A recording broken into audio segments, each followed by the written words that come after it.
सुरेश धस यांनी कालही मुख्यमंत्री देवेंद्र फडणवीस यांची भेट घेतली होती आणि या भेटीमध्ये त्यांनी एसआयटीचा मुद्दा मांडलेला होता। पुढच्या 2 दिवसांमध्ये एसआयटीमध्ये बदल करण्यात येतील असं आश्वासन मुख्यमंत्र्यांनी दिलेलं होतं।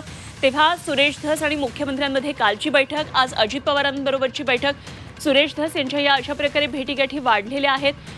तर सरपंच संतोष देशमुख यांच्या पत्नीला शासकीय सेवेमध्ये घेण्याबाबत निर्णय घेण्यात आल्याचंही त्यांनी सांगितलेलं होतं। मुख्यमंत्र्यांनी काल देशमुख कुटुंबियांची सुद्धा भेट घेतलेली होती। एकंदरीतच संतोष देशमुख हत्या प्रकरणामध्ये वेगवेगळ्या अँगलने सध्या तपास सुरू आहे आणि इकडे राजकीय भेटीगाठी सुद्धा सुरू आहेत। पुढच्या 2 दिवसांमध्ये एसआयटीमध्ये बदल करण्यात येतील असं आश्वासन मुख्यमंत्र्यांनी दिल्याचं त्यांनी सांगितलेलं होतं सुरेश धस यांनी। तसंच सरपंच संतोष देशमुख यांच्या पत्नीला शासकीय सेवेत घेण्याबाबत सुद्धा निर्णय घेण्यात येईल असंही त्यांनी सांगितलं।